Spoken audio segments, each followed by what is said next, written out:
Gloria a Dios. Bueno, el hermano Joselito iba a estar con nosotros hoy, pero sigue enfermo y por eso estoy cubriendo por él. Así que estemos orando por él. Eh, Creo que tiene un problema de gastritis, así que estén orando por el hermano Joselito para que se mejore pronto. El hermano Ricardo también tuvo un problema en su bíceps y se desgarró el bíceps y entonces ahora está sin poder mover su brazo y le recomendaron estar allí, así que estén orando por el hermano Ricardo, por el hermano Joselito. ¿Y qué otro hermano está enfermo? Sí, la hermana Eliana. Entonces vamos a orar rapidito por ellos. Señor, te pido por hermana Eliana, por hermano Ricardo, por Joselito, que tú, Señor, les visites a donde ellos estén. Toques su cuerpo, Señor, y oramos para que tú les sanes, para que tú les concedas sanidad, Señor, en sus cuerpos, Señor. Y que tú puedas, Señor, proveer todo lo que haga falta, todo lo que se necesita en sus casas. Y que tú los levantes, Señor, que ellos estén pronto con nosotros, adorando y celebrando tu nombre. En el nombre de Jesús. Amén y amén. Bueno, hoy vamos a continuar con nuestra serie. El domingo pasado no terminamos el capítulo 3, así que hoy tengo la tarea de terminarlo, porque es un capítulo muy, muy interesante y tiene muchas cosas que quiero que nosotros no perdamos de vista. Yo creo que Dios está hablándonos en una temporada hermosísima y estamos estudiando el libro de Nehemías. Y el libro de Nehemías es muy particular porque es un libro que de alguna manera nos enseña muchas cosas, nos deja muchas enseñanzas, nos deja muchos fundamentos. Y dentro de esos fundamentos está el fundamento de la unidad, ¿no? Y de cómo Nehemías se unió a su pueblo y entre todos, con todas las personas, padres, ancianos, niños, jóvenes, mujeres, hombres, todos se unieron para reconstruir las murallas de Israel, de Jerusalén, perdón, y pudieron hacer ese trabajo en unidad. Y hay muchas enseñanzas que nos dejan. El domingo pasado hablábamos acerca de cómo las puertas de Jerusalén representan literalmente una faceta o una revelación de Cristo. Estuvimos hablando de que la puerta de las ovejas en Nehemías 3:1 representa a Jesús como el Cordero de Dios. Jesucristo entraba por la puerta de las ovejas todo el tiempo y la puerta de las ovejas era la puerta donde entraban los corderos sacrificiales que iban a sacrificar en el templo. Jesús era el Cordero de Dios que quitaba o que quita el pecado del mundo. La puerta del pescado en Nehemías 3:3 nos muestra a Jesús como el pescador de ¿qué? De hombres. Jesucristo llamó a sus discípulos y le dijo: dejen de pescar allí peces, vengan conmigo, síganme y yo los haré pescadores de hombres. Vemos como en Nehemías 3:6 la puerta vieja representa a Jesús como el anciano de días, el Dios que permanece para siempre, el que era, el que es y el que ha de venir, el principio y el fin, el alfa y el omega. Él es el anciano de días. La puerta del valle en Nehemías 3:3 representa a Jesús como el siervo humilde, aquel que cargó y que atravesó por valles de muerte por ti y por mí. La puerta del muladar, que era la puerta donde se echaba la basura, donde los habitantes de Jerusalén iban y tiraban la basura. Hablamos de que esa puerta, todos nosotros necesitamos una puerta al muladar, esa puerta donde nos deshacemos de pecados, de maldades, de pecados ocultos, de malas mañas, de actitudes, de malos pensamientos, de todo eso con los cuales el enemigo continúa atacándonos. Nosotros debemos deshacernos de ellos. ¿Y cómo limpiamos nosotros nuestro camino? La Biblia dice que es a través de guardar su palabra. Es cuando nosotros guardamos su palabra que nosotros nos limpiamos, somos literalmente lavados. La Biblia dice que la palabra de Dios nos lava, nos purifica. Cuando los discípulos, Jesús estaba lavando los pies de los discípulos, Pedro le dijo: Señor, tú no vas a lavar mis pies, porque él pensaba que él estaba siendo muy humilde y quería no dejar que el Señor se humillara. Y el Señor le dijo: si no me dejas lavar tus pies, entonces no tendrás parte conmigo en este reino, porque lo que yo estoy haciendo lo entenderás después. Y Pedro le dijo al Señor, Señor, no me laves los pies, entonces lávame todo, la cabeza, el cuerpo, todo. Y el Señor le dijo, no, te tengo que lavar los pies porque ya ustedes están limpios por la palabra que yo les he hablado. Entonces la palabra de Dios nos lava, nos limpia, nos purifica. Y asimismo nosotros necesitamos a Jesucristo como el portador de pecados. Él representa la puerta del muladar porque Él fue el que cargó con nuestros pecados, con nuestras culpas y con nuestras concupiscencias, que es el deseo para hacer lo malo. En Nehemías 3:14, Nehemías 3:15, perdón, nos habla de la puerta de la fuente, y eso se refiere o da la imagen de Jesús como la fuente de agua viva. La Biblia dice que Jesús, hablando del Espíritu Santo, dijo, cuando ustedes creen en mí, desde tu interior fluirán ríos de agua viva. En otra oportunidad, Él, refiriéndose a Él como el agua de vida, exclamó en el templo cuando estaban haciendo las fiestas de los tabernáculos. Jesús exclamó y dijo, yo soy el agua viva. Cuando Jesús habla de que Él es el agua viva, se está refiriendo a que no es el agua que la mujer, por ejemplo, en el pozo, la mujer samaritana fue a tomar y le dijo, si tú bebieres de esta agua vas a seguir teniendo sed. Pero si bebes del agua que yo te doy, dice, no tendrás sed jamás. Lógicamente sabemos que no se refería a un agua natural, sino a un agua espiritual que solamente Jesús da. ¿Tú sabías que Jesús puede satisfacer tu vida, satisfacer todas tus necesidades de una manera que nadie puede?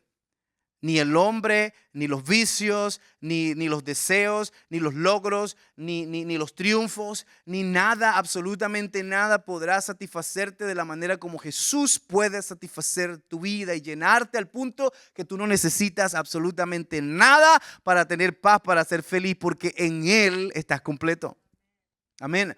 Jesús también representa la puerta del agua en Nehemías 3:26, que es un poco, se da la acotación acerca de no solamente Él como el Espíritu Santo que fluye como agua viva a través de su agua viva, pero también como la palabra que permanece para siempre. Esta es una de las puertas, de todas las puertas que no necesitó ser reparada. Es interesante, yo les hablaba el domingo que todas las puertas estaban destruidas y tuvieron que ser reparadas, pero esta puerta del agua fue una puerta que permaneció estable, sin ser tocada.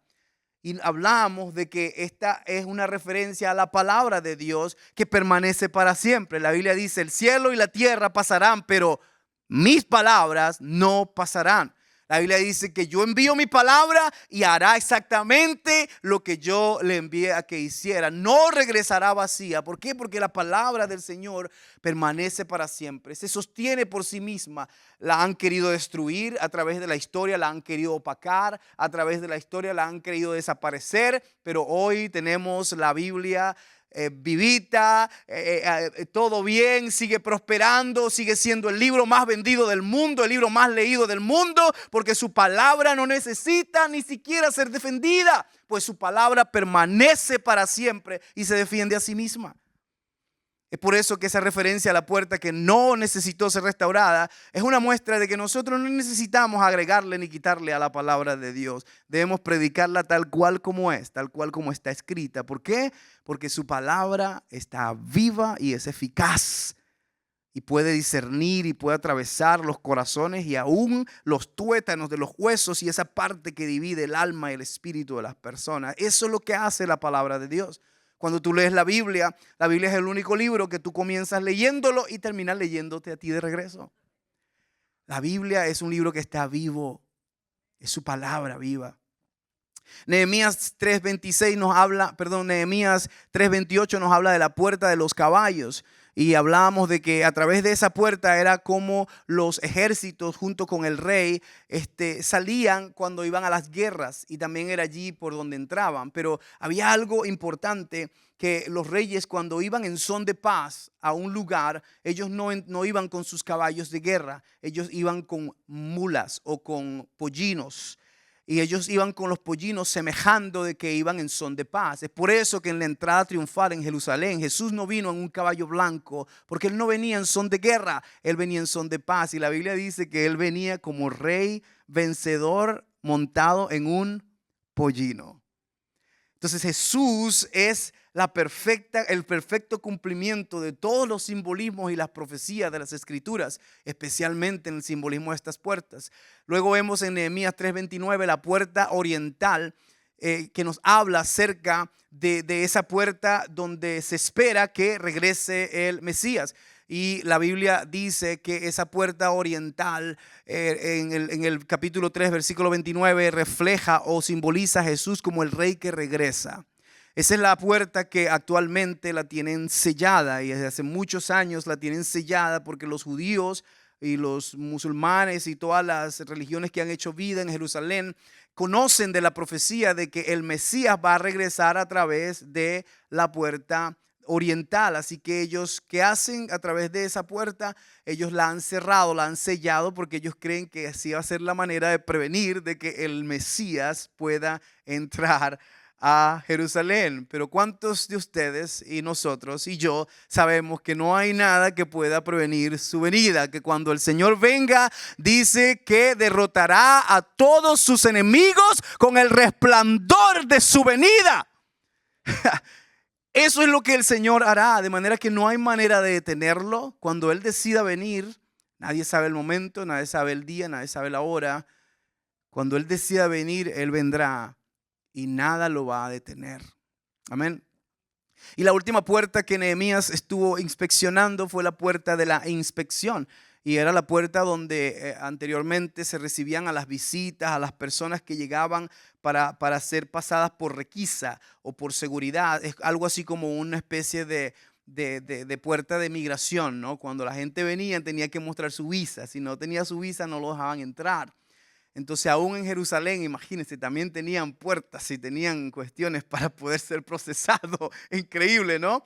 Pero algo interesante que sucedía acá era que todos tenían que traer una especie de permiso, tenían que ser inspeccionados antes de poder entrar a la ciudad de Jerusalén.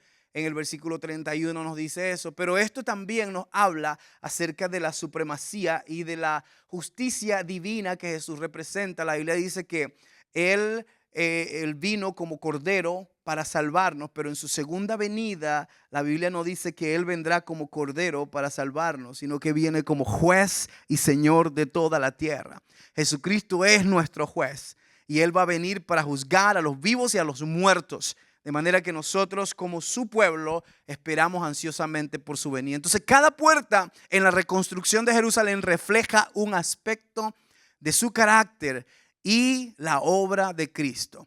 Desde su vida, su sacrificio, hasta su regreso como Mesías y como Señor y como Rey.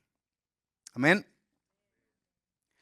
Ahora vamos a entrar un poquito a lo que Nehemías nos dice en algunos versículos. Y quiero hablar de estos versículos porque me pareció muy interesante que hay ciertas frases que son repetidas. Y tú sabes que cuando la Escritura nos repite ciertas cosas, si se toma el tiempo para como hacer un enfoque específico en algo, cuando estudiamos la palabra, tenemos que tomar en cuenta lo que en realidad nos quiere decir la palabra. Entonces hay ciertas frases, hay ciertas cosas que suceden en esta reconstrucción de la ciudad y de las murallas de Jerusalén. Y yo quiero que leamos los versículos que están allí. Entonces vamos a ponernos de pie, vamos a honrar la palabra de Dios y vamos a leer estos versículos que están aquí en Nehemías. Vamos a ir Nehemías capítulo 3 y pueden leer en la pantalla conmigo. Si tiene su Biblia lo puede abrir, pero vamos a ir saltando ciertos versículos. Entonces Nehemías capítulo 3, vamos a leer primero versículo 10 al 12. Y dice de la siguiente manera: asimismo restauró a ellos y frente a su casa, diga conmigo, frente a su casa, Jedaías, hijo de Jerumaf, y junto a él restauró a Tus, hijo de Jabadnías, Malquías, hijo de Arim, y Asub, hijo de Palhat Moab. Restauraron otro tramo y la torre de los hornos. Junto a ellos restauró Salum, hijo de Jalón, gobernador de la mitad de la región de Jerusalén, él con sus hijas. Diga conmigo, él con sus hijas. Luego brincamos al versículo 23. Y dice en el versículo 23, después de ellos restauraron Benjamín y Jasub, ¿dónde? Frente a su casa. Y después de estos restauró a Azarías, hijo de Maasías, hijo de Anaías, ¿dónde? Cerca de su casa. Luego brincamos al versículo 28. Versículo 28 nos dice, desde la puerta de los caballos restauraron los sacerdotes, cada uno enfrente de su casa. Tras él, Ananías, hijo de Selemías, y Anún, hijo sexto de Salá, restauraron otro tramo. Después de ellos restauró Mesulam, hijo de Berequías, donde enfrente de su cámara. Amén.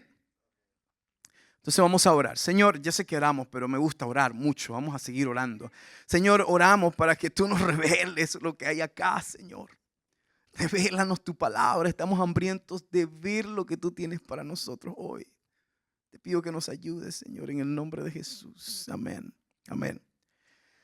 El mensaje de hoy lo voy a tomar, le voy a robar la frase a una, ¿puede sentarse? Le voy a robar la frase a una comedia que pasaban mucho en Latinoamérica y también aquí en América. ¿Ustedes se acuerdan de los tres mosqueteros? Los tres, ¿saben cuál era la frase de ellos? Todos para uno y uno para todos. Así que el mensaje de hoy se llama todos para uno y uno para todos. Le robamos la frase a los mosqueteros.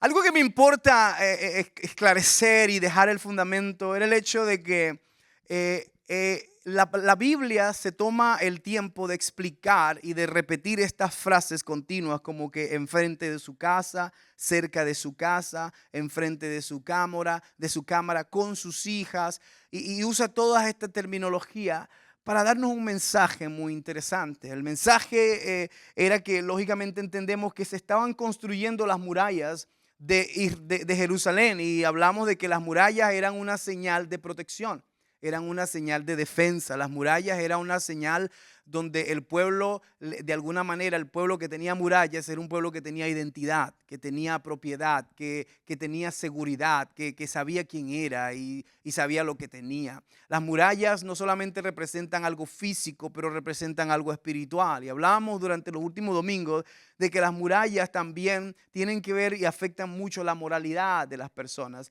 La razón por la que los hijos de Israel no habían reparado las murallas era porque las murallas, cuando Nehemías escuchó las noticias de las murallas, una de las cosas que él dijo es que el pueblo estaba en vergüenza.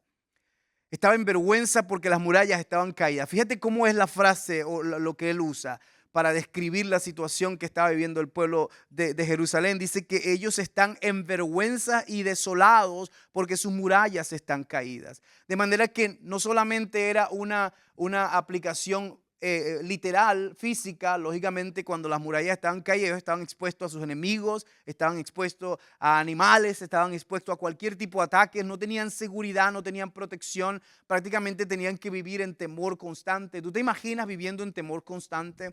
¿Tú cierras tu puerta en las noches? ¿Tú le pasas candado a tu puerta? Sí, ¿por qué? Porque tú sabes que hay algo que puede suceder. ¿No? Tienes un temor que está allí constante y por eso tú pasas seguro. Y hay muchos de nosotros que tenemos hasta alarma en nuestras casas, ¿cierto? Que si abre la puerta, se enciende la alarma. ¿Por qué crees tú que nosotros hacemos eso? ¿Porque estamos seguros? No, es porque hay un riesgo latente de sufrir un asalto o de que alguien se meta en nuestras casas o de que algún loco quiera hacer una tontería. Es por eso que nosotros queremos proteger a nuestras casas, proteger a nuestra familia, proteger a nuestros hijos. Entonces, lo que sucedía en el pueblo de Israel era algo similar. Ellos no tenían alarmas, ellos no tenían cerraduras, no tenían puertas, estaban expuestos. Ahora imagínate tú teniendo tus hijos, tu esposa, viviendo en una casa sin puertas. Especialmente en un lugar donde se roban carros o se roban cosas o están los ladrones al pendiente y todo el tiempo robando o haciendo cosas. Entonces, el pueblo de Israel de alguna manera se había acostumbrado a vivir bajo el temor y bajo la falta de identidad. Es como que ellos simplemente la moralidad les dio al punto tal que los dejó congelados, no los dejó mover, no pudieron actuar. Y muchas veces eso es lo que hace el temor a hacer algo que Dios nos ha llamado a hacer o porque algo nos parece que es muy intimidante para nosotros. Generalmente nos estanca. Y cuando nos estanca, afecta nuestra moralidad, nuestra manera de procesar las cosas. Y algo que quizás nos hubiese tomado 52 días, puede pasar 90 años y no hacer nada por ello. Porque literalmente, si le seguimos leyendo el libro de Nehemías, las murallas fueron restauradas en 52 días. Pero ellos tenían 90 años con las murallas caídas. Y la pregunta era, ¿no había hombre que pudiera levantar las murallas? Sí. ¿No había fuerza humana? Sí. ¿No había capacidad numérica? Sí. Tenían todos los recursos para haber restaurado las murallas. La pregunta es, ¿por qué no lo hicieron? Y lógicamente ahí podríamos quedarnos en otro sermón que sería para otro día, pero queremos ahora pasar a cuando Nehemías, él tuvo la carga y decidió hacer algo al respecto. La Biblia dice que entonces cuando alguien se levantó y dijo, yo tengo un plan, yo quiero hacer algo al respecto, la Biblia dice que entonces ahora todos lo escucharon y lo siguieron. ¿Por qué? Porque hubo un hombre que decidió creerle a Dios y decidió caminar en fe, creyendo en que Dios iba a ayudarle a restaurar las murallas que estaban caídas. Nehemías lógicamente ofrecía una perspectiva ajena, una perspectiva de afuera, tú sabes, porque él no vivía en Jerusalén. Y lo que sucede muchas veces es que nosotros hemos estado en una situación por tan largo tiempo que no tenemos ojos para ver en realidad lo profundo de nuestra situación hasta que le pedimos o permitimos a alguien de afuera que pueda ver desde su perspectiva y quizás darnos una opinión diferente. Entonces, cuando sucede eso, seguramente esa opinión va a ser muy diferente a la opinión que nosotros tenemos de nuestra situación o de nuestro problema o de la cosa que estamos atravesando, porque es una mente fresca, es una visión fresca, y Dios quiere que nosotros tengamos el corazón abierto de poder muchas veces ser corregidos o ser instruidos o ser mentoreados o ser guiados. ¿Por qué? Porque muchas veces nosotros no tenemos todas las respuestas, especialmente si estamos acostumbrados a analizar la vida de acuerdo a nuestra propia perspectiva. Es por eso que se requiere tener rendimiento de cuenta, personas que uno les permita que le hablen a su vida. Y yo tengo varias personas que hablan a mi vida, y algunas de esas personas tienen autoridad tal en mi vida que si yo estoy en un aeropuerto a punto de montarme en un vuelo para irme y esa persona me dice, Rafael, el Señor me dice que no debes ir, yo cancelo mi vuelo y me regreso. A ese nivel de respeto y honra le tengo a esa persona, que voy a honrar lo que me diga porque confío en que es una persona que vela y que cree y que ora por mí, quiere lo mejor de mí. Entonces, asimismo, nosotros necesitamos personas en nuestra vida a las cuales confiar. Lógicamente, uno no puede confiar el corazón a cualquier persona. Tú no puedes abrir tu corazón a cualquier persona. ¿Por qué? Porque no todo el mundo tiene el mejor interés para ti, no todo el mundo en realidad quiere lo mejor para ti. Y muchas veces lo que sucede es que nosotros en realidad una cosa que sucede mucho es que somos defraudados o somos heridos porque a veces las personas están con nosotros, pero no es porque nos quieren o tienen afecto personal con nosotros, sino porque nosotros de alguna manera le estamos ayudando o estamos de alguna manera sirviendo para un propósito personal de ellos. ¿Cómo nosotros podemos diferenciar en alguien que solamente nos está usando o en alguien que en realidad le importamos?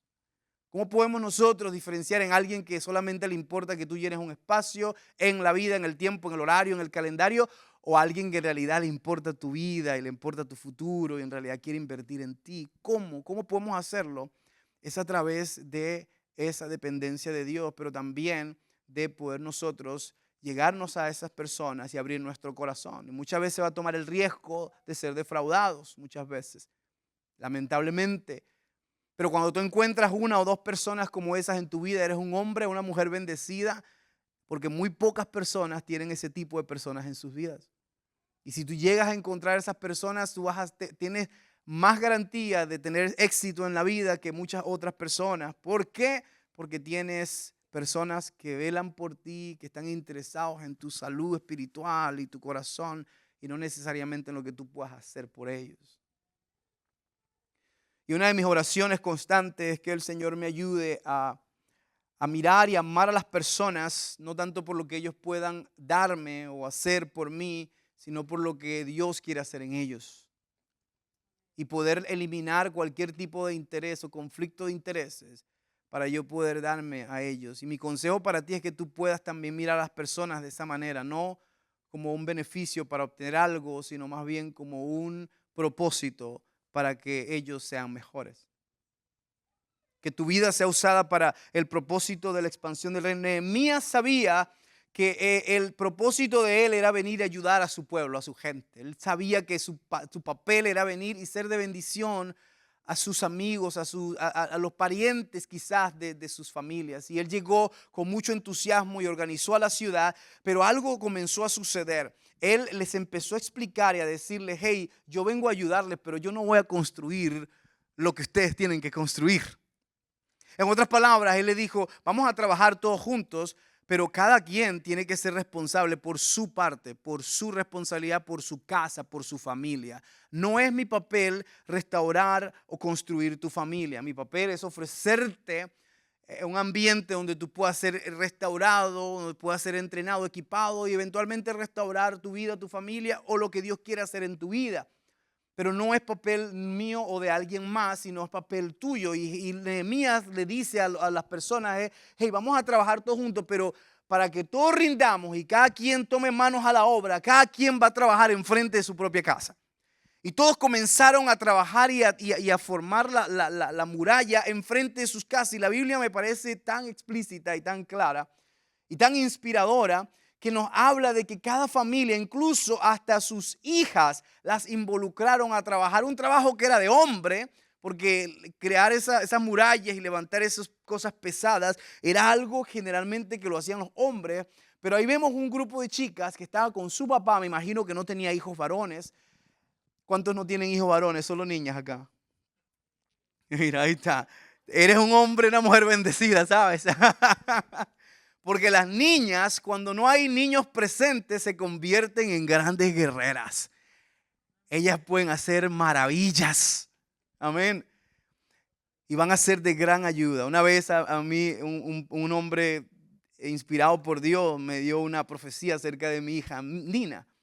Y me dio nos dio una profecía acerca de Santiago y Sebastián. Y era tal cual ellos, ¿no? Empezó a describirlos sin conocerlos y nosotros estábamos tan tocados.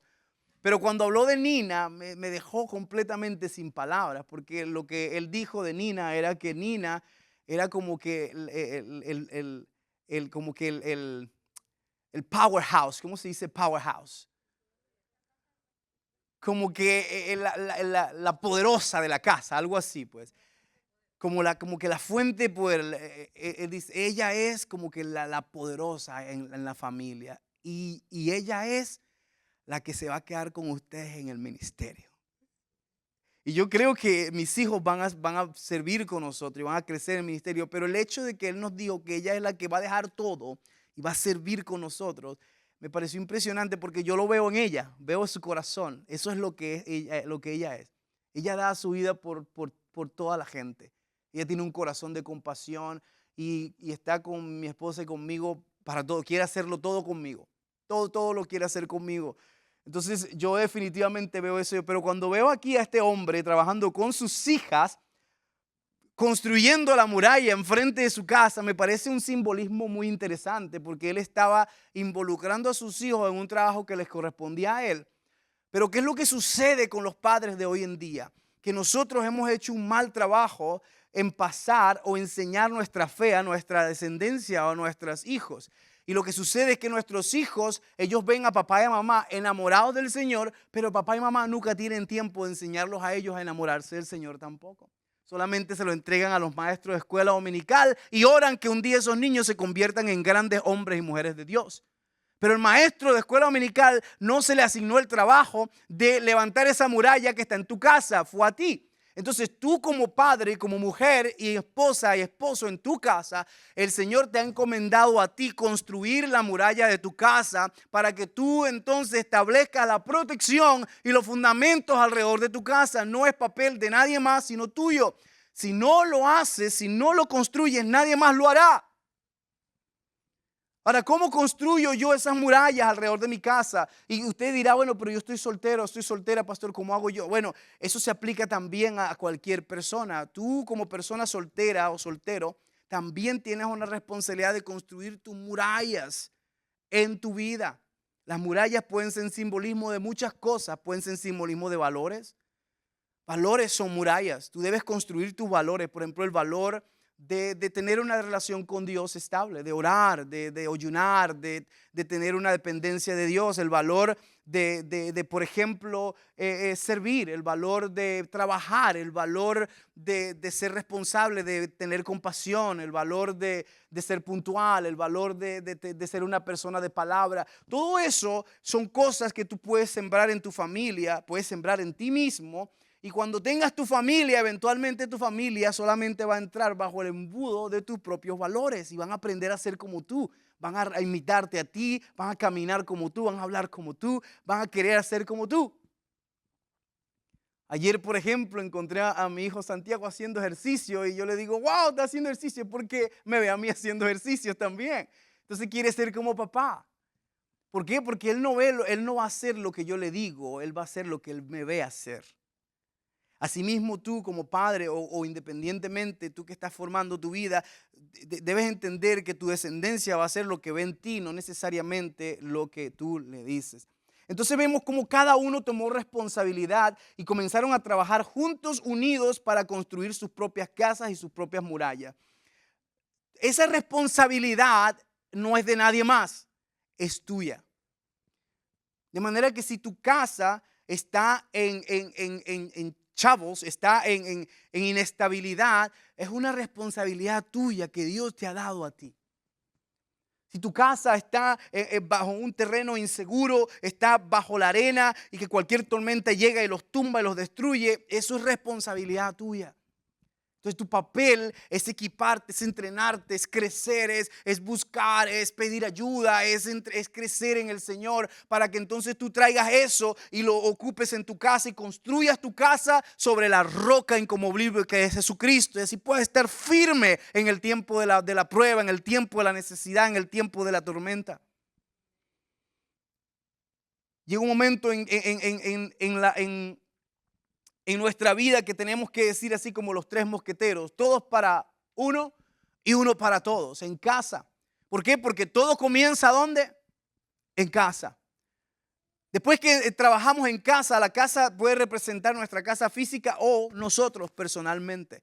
Yo no puedo darle a mi hijo lo que yo no tengo. Yo no puedo darle a mi esposa lo que yo no tengo. Entonces, antes de yo poder ofrecerles a ellos algo, yo tengo que tenerlo. Y para tenerlo necesito la fuente de todo, es Jesús. Necesito tener una relación estable con Jesús para yo poder darles a ellos de esa abundancia que Jesús me da. Luego todo comienza ¿dónde? Con Dios. Después todo comienza en la casa. Luego todo comienza ¿con qué? Con mi ejemplo. Todo comienza con Dios. Mi relación con Dios primero. Segundo, mi relación en mi casa, con mi familia, conmigo mismo, con mis valores. Todo comienza con mi ejemplo. ¿Pero para qué? Para el reino de Dios. Al fin y al cabo, todo lo que yo hago en mi vida siempre va a ser para traer gloria a Dios y para expandir su reino. Yo prefiero que digan que gané a mi familia para Cristo a que digan que gané una ciudad para Cristo.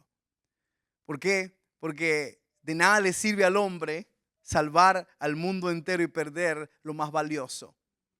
La Biblia dice su alma, pero yo lo aplicaría a lo que él tiene más valor para él.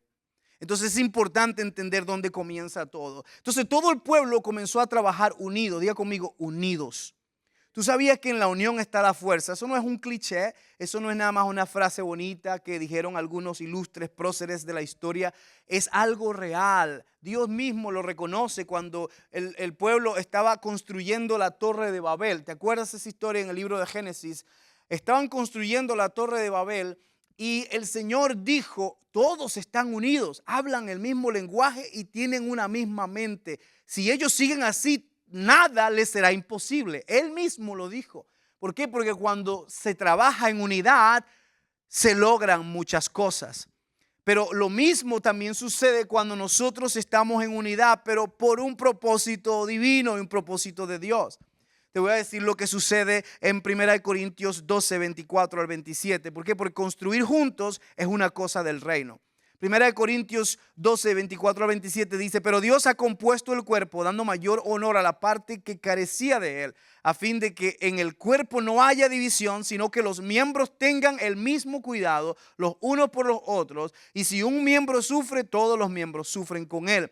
Y si un miembro es honrado, todos los miembros se regocijan con él. Ahora bien, vosotros sois el cuerpo de Cristo y cada uno individualmente un miembro con él. Cuando nosotros vemos a alguien triunfar y alcanzar las metas, no es tiempo para nosotros ponernos celosos y molestos, como porque él sí, yo no. O ponernos ahí como que mira, ellos ahí triunfando y yo aquí todavía pasando trabajo con esta situación. No, es un tiempo para celebrarlos, para celebrar el triunfo de ellos. ¿Por qué? Porque cuando tú tienes la actitud de celebrar el triunfo de otros, entonces estás poniéndote en una posición donde tú puedes ser el siguiente. Entonces tú tienes que entender que no se trata de mirarte a ti nada más. Y eso es lo que sucede con la iglesia de hoy, que se ha convertido en una iglesia consumidora y solamente está buscando lo que es beneficio propio. Quieren la palabra para mí, quieren la canción que me ministre a mí, el ministerio que me hable a mí, el ministerio. No, hay personas que, por ejemplo, se le preguntan, ¿por qué va a la iglesia? Quiero un ministerio de niños para mis hijos. Bueno, y quiero esto. Y está muy bien que quieran todo esto, pero generalmente tú nunca escuchas a una persona diciendo: yo quiero ir porque quiero dar lo mejor de mí. Quiero servir. Generalmente las personas siempre vienen a una iglesia buscando qué pueden obtener. Que el pastor predique con fuego y que me mueva y que me resalte de la silla, porque si no, entonces no. Yo voy a buscar otra iglesia donde sí me muevan bastante. Entonces somos muchas veces, estamos pidiendo, pero nunca nos detenemos. ¿Será que Dios me trajo aquí más bien para dar? Para dar. Esto es un mensaje que ya tenía hecho. No estoy hablando aquí. Si usted dice: el pastor como que le dijeron, o como que está hablándome de algo que yo hablé con él. No. Este mensaje ya yo lo tenía hecho. ¿Okay? Esto es algo que Dios ya tenía planeado hablar hoy. Les recuerdo que este mensaje yo no lo terminé la semana pasada. ¿Okay? Yo esto que estoy predicando literalmente lo voy a predicar la semana pasada. Y no pude terminarlo a tiempo. Así que esto no es una enseñanza que preparé hoy porque tuve una conversación con usted en la semana. No, esto es algo que ya Dios tenía planeado. Así que recíbalo en fe y en humildad. Fíjate que la unidad hace lo imposible posible. Pero el orgullo hace lo posible, ¿qué? Imposible. La unidad hace lo imposible posible, pero el orgullo hace lo posible imposible. Cuando nosotros nos movemos en la unidad, vamos a lograr grandes cosas. Pero cuando nos movemos en orgullo, se nos va a dificultar todo. ¿Qué es lo que sucedió en el libro de Pentecostés? Pentecostés, en el libro de Hechos 2, 1 al 8, nos dice la Biblia que cuando llegó el día de Pentecostés, todos estaban como unánimes. Estaban unánimes en oración, unánimes en compartir. Estaban unánimes también en el mismo lugar, porque tú sabías que tú puedes estar en el mismo lugar y no necesariamente estar unánimes. Hay una frase muy famosa que dice: juntos pero no revueltos. ¿Han escuchado esa frase? O sea, hay personas que pueden estar juntos y necesariamente no estar conectados. Eso sucede mucho en matrimonios. Nosotros, mi esposo y yo, hemos hecho mucha consejería matrimonial a través de los años. Y una de las cosas que hemos visto, que a veces el divorcio no sucede cuando firman el documento en frente de los abogados. El divorcio sucede en el corazón hace mucho tiempo atrás. Y a veces estamos con las personas que están juntos viviendo en la misma casa, pero están divorciados de corazón. Porque ya no tienen ningún tipo de afinidad el uno por el otro. Entonces se puede estar en un mismo lugar y no necesariamente se puede estar en unidad. Es por eso que la Biblia nos anima a que tengamos todo en común y que caminemos en unidad. Juan 17 nos habla de esa oración que Jesús hizo para que todos sean, ¿qué? Uno. Así como tú y yo, Padre, somos uno. Es la oración de Jesús y es la oración que hay en mi corazón, es la oración que hay en cada uno de nuestros corazones. Pero hay una razón por la que Él nos anima a que tengamos humildad y que tengamos unidad. ¿Por qué? Porque ¿Por qué la unidad desata lo imposible? ¿Qué significa eso? En primer lugar, cuando hay unidad se remueve ¿qué? El orgullo. Cuando hay unidad ya no hay orgullo, porque ahora yo no estoy buscando lo mío propio, ahora estamos buscando lo nuestro. Ahora ya no se trata de mí, yo no tengo un problema de mí, ahora tenemos un problema de nuestro, de lo nuestro. Ahora tu problema es mi problema, tu necesidad es mi necesidad. Lo que tú estés pasando también, si lloras tú lloro, si tú ríes yo río, si celebramos todos celebramos, si tú estás en dolor y en tristeza, todos nos vamos a entristecer. ¿Por qué? Porque es la manera como nosotros hacemos y practicamos la unidad. Es cuando compartimos todas las cosas, no nada más lo bueno, sino también lo malo. ¿Qué otra cosa sucede? La unidad desata lo imposible. ¿Por qué? Porque refuerza la colaboración. Cuando hay unidad, entonces todos quieren ayudar. Yo estaba el otro día, tenía un pequeño detalle, un pequeño problema con mi carro, un carro que había sido tan fiel conmigo, que había estado conmigo y que me había llevado y me había movido entre el cielo y la tierra, de un lado a otro. De repente dejó de funcionar y yo digo, Dios mío, este es mi carrito, ¿qué voy a hacer? ¿No? Yo no tengo para comprarme un carro nuevo y no me quiero meter en cuentas, quiero seguir sin tener una cuenta de un carro. Entonces, pues dejé el carro parqueado en mi garaje y empecé a orar y le pedí al Señor que me ayudara. Y resulta que a los 3, 4 días alguien de repente se acercó y dijo, pastor, tenemos algo para usted. Y yo, ¿qué es? Dígame. Aquí, tome. El Señor nos dijo que le diéramos esto y me dieron una llave de un carro. Me dieron un carro. Literalmente me regalaron un carro sin yo comprar ni pagar absolutamente nada. Entonces, así es como Dios cuida de nuestras necesidades cuando nosotros confiamos en Él.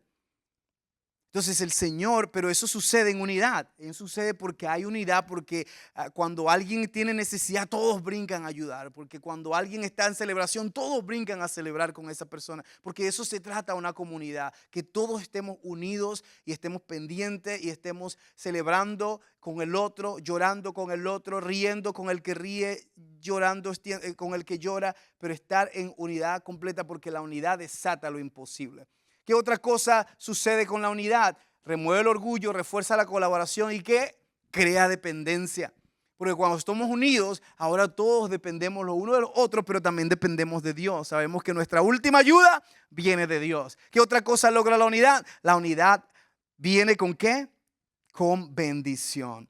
Cuando nosotros estamos unidos, entonces vamos a ver la gloria de Dios. El pueblo de los discípulos, el grupo de discípulos, que la Biblia me dice que empezó con un grupo de 12, pero cuando llegó el Espíritu Santo habían 120 reunidos. Y la Biblia me dice que cuando llegó el Espíritu Santo estaban todos unánimes, unidos en oración. ¿Y qué hizo? ¿Qué sucedió con esa unidad? El Espíritu Santo llegó. O sea, ¿qué sucede cuando estamos en unidad? El Espíritu Santo va a venir. Hemos estado orando por avivamiento. La unidad es el comienzo. Hemos estado orando por una visitación de Dios. No va a llegar de la noche a la mañana o por arte de magia. Va a llegar cuando todos seamos uno. Cuando seamos uno, entonces el Señor Jesucristo dice en Juan 17, dice, y vendremos a Él y nos manifestaremos en ellos cuando hay unidad. Entonces quiero dejarle con estas palabras. Póngase de pie conmigo. Nehemías construyó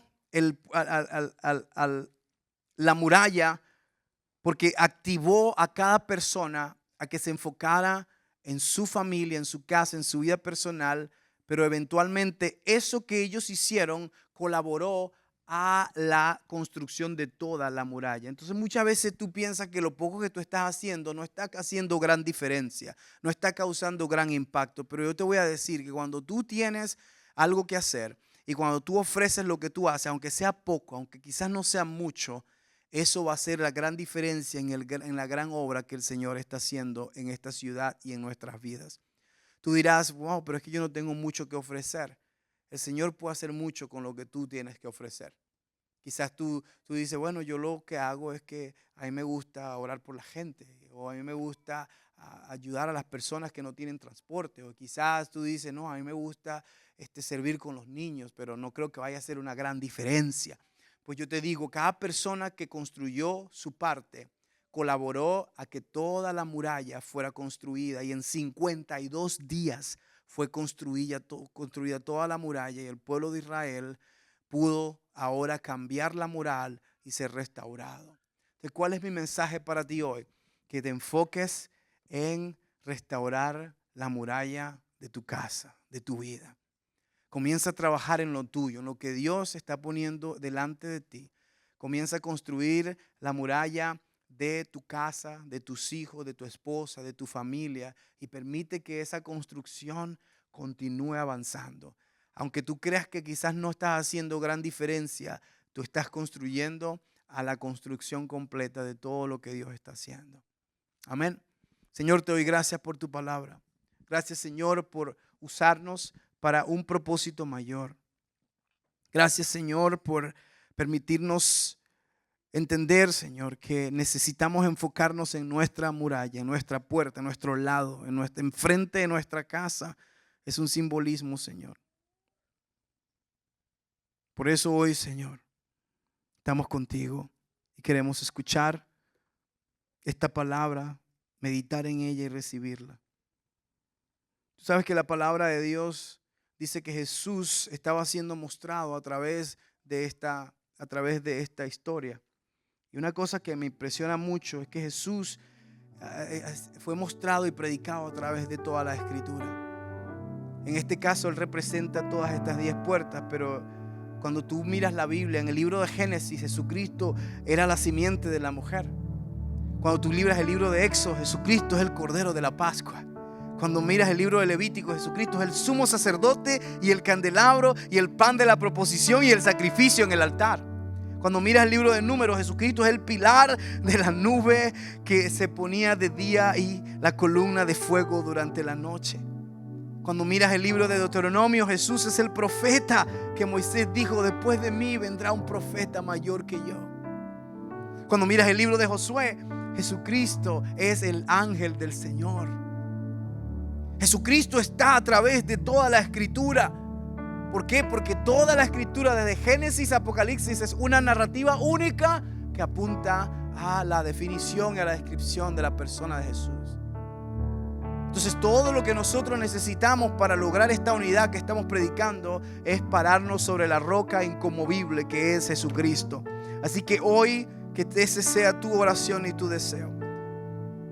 Quiero orar esta bendición sobre tu vida. Y vamos a quedar despedidos. Que el Señor te bendiga y te guarde. Que el Señor haga resplandecer su rostro sobre ti y tenga de ti misericordia. Que el Señor alce su rostro de aprobación sobre tu vida y te llene de shalom, paz, que sobrepasa todo entendimiento. Que la palabra de Dios te guarde. Que su sabiduría te dirija. Que su mano te proteja. Que su poder te envuelva y que tú seas sellado en Cristo hoy y para siempre, en el nombre de Jesús. Amén y amén. Dios le bendiga mucho, hermanos. Espero que haya tenido un tiempo en el Señor maravilloso. Así que prepare ahora su estómago para entonces entrar allá al aposento alto. Señor, bendice los alimentos que vamos a consumir y bendice, Señor, el compañerismo. En el nombre de Jesús. Amén y amén. Dios le bendiga.